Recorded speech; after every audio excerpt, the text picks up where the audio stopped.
Right now, we are going to see how we can gather emails for a certain company or a domain. Remember, people are always weak at security. If we manage to send some malicious program to someone working in a company, and they run that program, we got our way in. We can also use emails in something like a brute force attack. We can use them in the username fields. There are many ways this could be useful, but for now, let us just see how we can get them. Since emails are public information, we can test this on any domain we want. To get emails, we're going to check out two different options. A tool called theHarvester that's installed in Cal Linux, and a website called hunter.io. Let's start with Harvester first. So open up your terminal, and to just run the help menu from the Harvester, we can type the tool name. So just type the Harvester with capital H and press enter. And this will output us with a smaller help menu, just like the WhatWeb tool did once we specified its name. We get its banner and some of the options that we can run. It tells us, since we try to run it with just the name of the program, that there is an error, the following arguments are required. So we need to specify the domain. But before we specify the domain, let us just run the bigger help menu so we can see all of our available options. Okay, great, here it is. So we get the domain option, so we need to specify either a company name or domain name to search. This is the limit of search results, which is default equal to 500. And all of these other options are not really of interest to us besides this last source option. And this last source option we specify with -b, and we specify where we want to search for emails. Now we can either specify one of these. We can, for example, specify we want to search for Twitter, LinkedIn, Bing, Google, or we can simply just specify all, and it will go through all of these in search for usernames, hosts, and emails. So let's try it out. If I clear the screen, type theHarvester, and first thing we need to specify is -d for the domain. And for this test, I will go with this domain right here, which is another university domain. You can go either with this one, or you can pick any website that you want and use it instead. So if I specify the Harvester -d, then the domain name, the next option that I want to specify is -b, and remember, -b option is the source, so where we want to search for the emails, host names, and usernames. And let us for the first try specify all.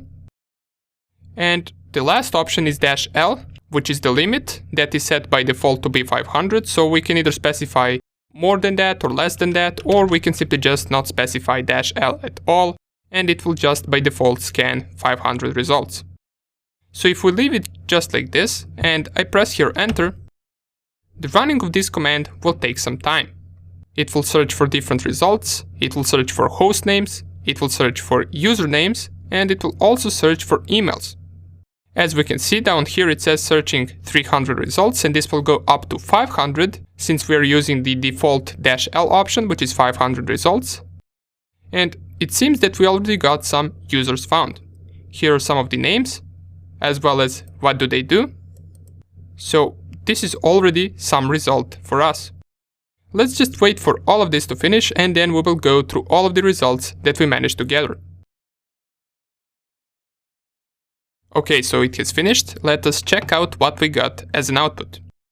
So it searched through a bunch of different platforms, as we can see, LinkedIn, VirusTotal, Yahoo, Twitter, but it didn't manage to find any results for these platforms. The only thing we got is these users right here. But this is not what we looked for. We wanted to find some email addresses or perhaps some usernames. There is one thing with this Harvester tool. From my personal experience, this tool doesn't always work. There are days when it gives amazing result, but there are days when it doesn't find any emails or any hosts, just like it did in this case. As it says, failed to detect a valid IP address from this domain name. We also didn't get any emails. And I'm talking about scanning this same domain just on 2 different days. That's why it is always good to in case you don't get any results for this tool right now, to scan it multiple times.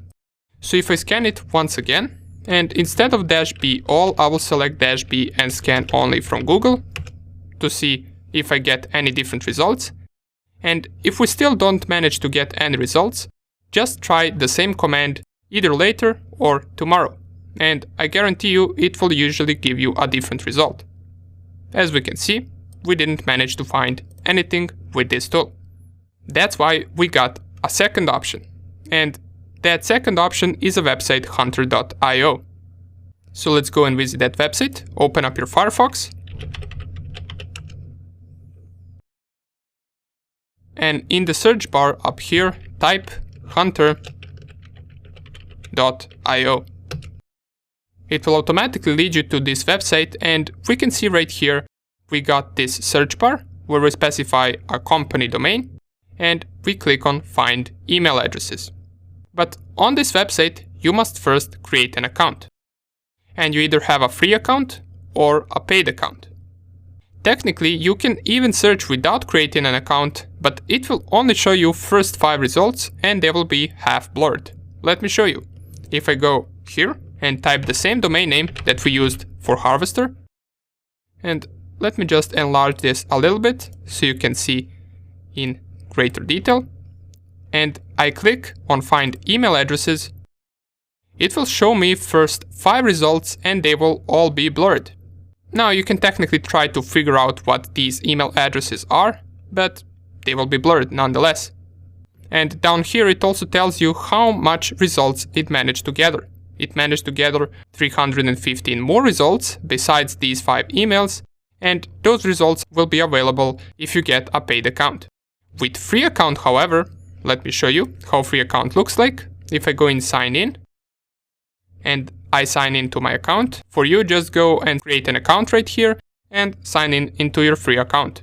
Once you create an account, you should be able to have about 50 searches per month with a free account, as it says right here. So we got 0 out of 50, and these monthly requests reset in about 1 month. And as I mentioned, even with free account, you also don't get all the results outputted, but at least the emails that it gives you are not blurred. Let's test it out.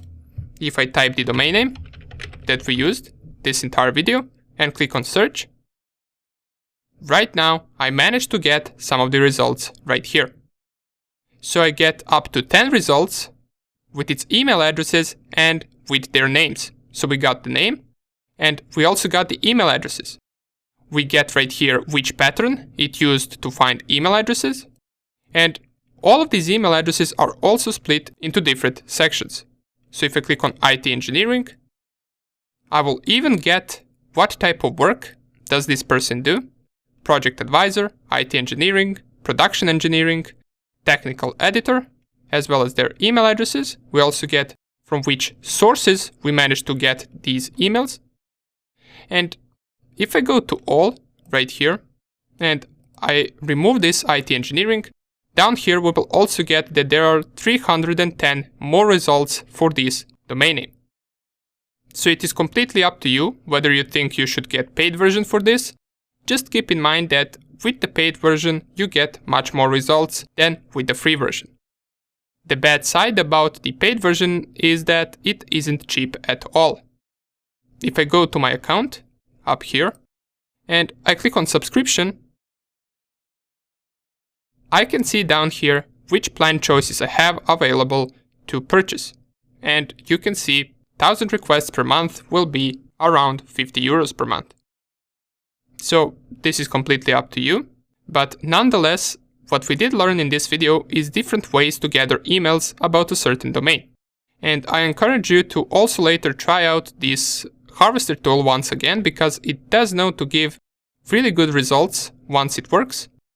And one more thing is that at the end of this section, I will give you a tool that is coded in Python 3 that will be able to gather even more emails from a specified domain. So it will be even better than these 2 options that I showed you right here, and it will be our own tool. I will give you its code and also show you how to run it and how it works. Okay, good. In the next video, we're going to see how we can install some additional tools that we might need for information gathering. See you there.